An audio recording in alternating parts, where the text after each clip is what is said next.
Greetings everyone, and this is Connor from DagoraTV, and in this video we're answering the question, how can factions be improved for the Elder Scrolls 6?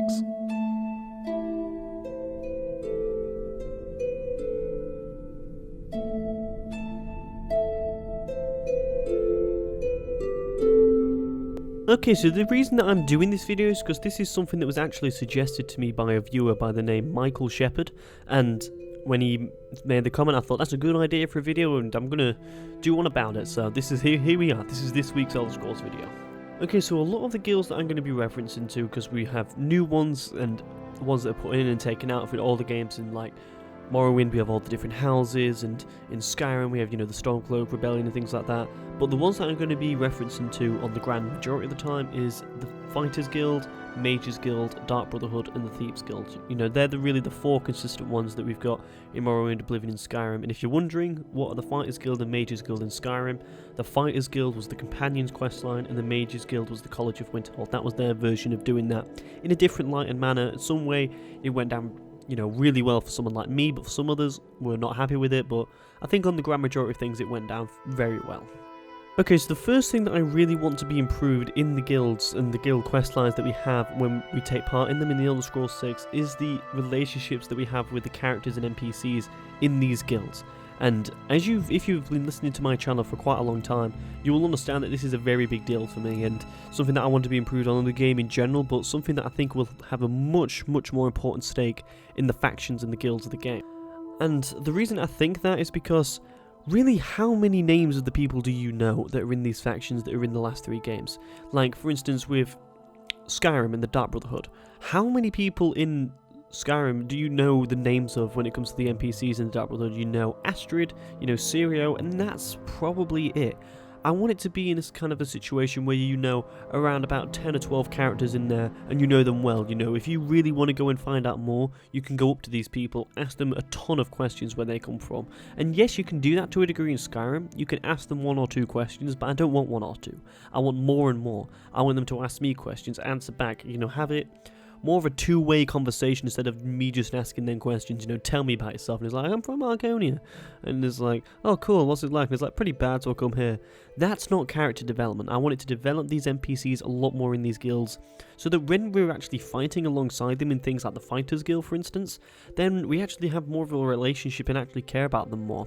Because I didn't care about any of the characters in either the Fighters Guild in Oblivion or the actual Companions people in there, because yes, they were followers in the Fighters Guild in Skyrim, but I didn't care about them at all. I just enjoyed doing the quests, and I don't want that to be the case, because at the end of the day we only have a few lines of dialogue with these miscellaneous members, and I want it to be more than that. I want to talk to these people, and I want, you know, people to have different experiences when meeting these people, because, you know, people decide to go talk to a few different ones instead of other ones and things like that. So you actually have kind of development specifically to your character, and I think that'll work really well.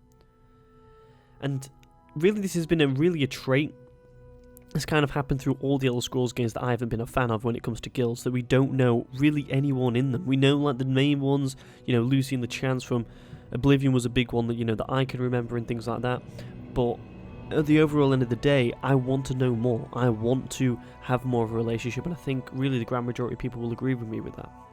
Another thing I want to add about these factions is that the lore, when it comes down to these factions, is already there. You know, there's very interesting lore, even for the Fighters Guild, which is the most boring of all the factions, to me anyway. This, you know, is really great and interesting lore that they've got for all of them. I would like a lot more references to that. I would like them to uphold the standards, maybe even reference some of the past deeds that the Fighters Guild have done in the past, or the Mages Guild. You know, when if you're at the Thieves Guild and you're talking to, you know, the Grey Fox in Skyrim, for instance, that he actually references some of the stuff that they've done in the past and say, like, oh, this is like when they did this a few hundred years ago with the Thieves Guild. I would like a bit more reference and really more lore to kind of be around the place. You know, I want, you know, when you're going into the Dark Brotherhood's chambers, I want there to be more and more books about the Dark Brotherhood's past and everything. I don't want there to just be, you know, the Beggar Prince everywhere like you get in the whole of Skyrim. I don't want to have to go to a library just to find out more about them. I want it to be surrounding the environment that what I'm in. And I think that will be really make it more viable to me, you know, to kind of stay around these halls a lot more, because really when it comes down to it, when you go to the the College of Winterhold, for instance, I really went there for the quest and maybe nipped into the library to read some books and then left. I didn't really stay around there to really immerse myself really with the surrounding area and say, like, maybe they could have, paintings on the wall, for instance, that we could look at, and actual tabs that you can read that add a bit more background to something that's happened, and then you could go to a book into the library that will reference and read about it. Something like that, but that's really kind of like an idea that's quickly thought up, but, they can build on things in them kind of scenarios. And plus, another thing that I wanted to add when it comes to factions in the game is that instead of actually characters having their own stores, that you can go up to, say, in, the Companions in Skyrim, you went up to people that had their own store. Same thing in Oblivion, same thing in Morrowind, actually, when you went up to characters that have things that you could buy and trade from them. Would it be actually a really good idea if you could trade with them individually, but also have, like, a faction store? So, like, with the Fighters Guild, yes, they had, the blacksmith at the top of the hill when you go up to Skyforge, but also have like a store that sells other miscellaneous items instead of just armor and swords. You can get other things, like you can buy books from them and things like that. They can improve your skills and things. And you go to the Mage's Guild, instead of buying spell books, you can buy, clothing and things like that. And it sells items that is relevant to the stuff that you're buying. I don't expect this to be a thing, obviously in the Thieves Guild, because it's about stealing your own stuff and everything. But when you go to say, the Fighters Guild, I want to have more stuff that's relevant to the guild and not just have to go to a blacksmith at the top. I want there to sell, maybe be a stall inside the actual guild hall and, talk to the guy selling it and then communicate back and forth a little bit and, buy some stuff off him and maybe sell some stuff to him that would be relevant to the store. And I thought that would be like it's a little change and something that I wouldn't be losing any sleep over if they didn't do it, but it's a little thing that they could improve it. Another thing that would be cool was to actually have side quests when it comes to these guilds. So say with, the Fighters Guild, on the Mages Guild, if they bring it back and they've actually got given contracts that they want these to be filled up on, or say with the Dark Brotherhood, it's not automated. You're not automatically given these contracts to the next stage of the quest. You can actually go to a board, kind of like how The Witcher 3 does their Witcher contracts. You can go to a board, so you're like, okay, this is a contract that I can do, pretty quickly around town. I'll do that right now and go do it and maybe get some gold, some experience or something like that to do it, or boost your reputation in the guilds. That would be cool to have, reputation in the guilds. That's something that needs to grow other than just naturally doing with the quests that you're doing in the game. This could also be something that adds to, the Dark Brotherhood instead of being given random kills at the end of when you finish the quest line. Having actual side quests as well for the guilds to be done at specific times, to kind of pick up upon. And these are something that could be completely ignored if you just don't care about them and just want to get on with the actual story, the guild storyline. But, add more life to them instead of just the storyline you're forced to go on. Because at the end of the day, these are open world RPGs, and I want more to be surrounded in more life when it comes to these guilds other than some people sat around. I want to be able to pick up stuff from them. Maybe talk to a guy and goes like, oh yeah, my dad's been pretty sick recently, I can't really go help him because I'm training here. Can you maybe go help him, I don't know, to keep the farm or something like that? And it'll just be like a really tiny quest or something like that. But you'll be like, yeah, sure man, I know, fuck you kind of thing. You do what you want. Little side quests that you pick up through the game. And also I'd like a lot more, new and interesting factions that come into the games. And this is something that they've done really throughout the whole of the Elder Scrolls series. Like in Skyrim, for instance, we had, the Stormcloaks and Imperials and the Forsworn and things like that, and the Bard's College. But when, in Oblivion, we had, the whole arena thing and the houses in Morrowind and everything. But I'd like them to, to go a step further and add a lot more in the next Elder Scrolls game. Have even lower rank factions, because there's not really any lower rank factions in the last 3 Elder Scrolls games. There's not really been any at all. They're all these well-established, already done and prepared guilds that are having a massive effect over the nation that they're in. I'd much prefer if, they say there being a pirate guild of just like a few, 20 or 30 members in the guild total, and then you do miscellaneous, pirate missions for them and things like that, small things, and they're trying to stay away from the guards or stay away from trouble because they know they'd be completely overthrown. And maybe, take a part of the rise of the guild and things like that, or maybe see a crumbling of the guild or something that cannot be saved.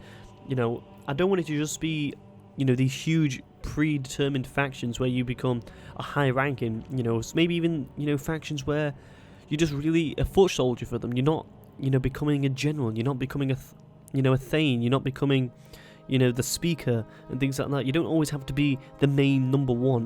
Why can't you just be a foot soldier and things like that? Because I still think that's really as interesting. And another couple of things that I wanted to say was, I'd like there to be, you know, when it take a step further when it comes to training in these factions, instead of actually, you know, giving a character gold and then that will improve your skill. So then when you fight, the monster or something like that, then you've got, a little bit better one-handed or something. I don't want that to be the case. What I'd like to be is maybe mini games, to start it up. So say like you're in the Mage's Guild and you've got new spells, and to kind of train these spells up or something like that, you've got to do, like a spar with, people in there, or, target hits or something like that. Just some little things, training, so that if you want to, as a player, you want to improve your abilities by not actually fighting, monsters, you can actually train them up. And, that would be something that could have a big play, if you wanted to play the harder difficulties, and you feel really, really, really weak at first, you can go and train, go to these guilds and join them and train with them for a long time, and then become to a point where you feel like you're strong enough to go out there. And even if you're in the lower, in the lower levels, these mini games might be fun to you, and, take part in them and things like that. I want training and sparring and the actual everyday activities of these guilds to actually have a place with your character in the game. I want them to actually, be something where you can actually, enjoy doing. I don't want it to be something where you go up to a guy, give him money and it improves your abilities. It's like, that's all well and good and quick, but I want there to be more than that. And I think if you, as a player, want to go to the effort to do that over and over and over again and not get bored of it, I think you should be rewarded for that. Okay, so thanks a lot for watching this video, and please suggest any Elder Scrolls 6 videos you want me to do in the future, and also put in your comments of what you think they could do to improve the factions, and what ideas of factions have you got to be in the Elder Scrolls 6, because I definitely want to hear as many as I can, and I like replying to every single comment that I get, and I really want to hear everything that you've got, because I love seeing some of the ideas that you come up with, and you always get more ideas than what I can come up with, so there's always interesting stuff that's actually impacted, I think, a lot of my videos when it comes to different ideas. Also, follow me on Twitter. I do tweet on there quite a lot, so I'll definitely have interactions with people over there if you come over to that and discuss. And also, make sure you subscribe for all the new Elder Scrolls content that's coming out in the future. There's going to be interesting announcements coming soon for the Elder Scrolls fans of the channel and everything like that. And also, please make sure you like the video. The more likes the better, and you're really helping me out that way. Check out the Patreon link in the description if you want to give tips to my channel. That's not at all expected at all, but it's really appreciated if you do go the further step. So once again, thanks a lot for watching the video, and goodbye.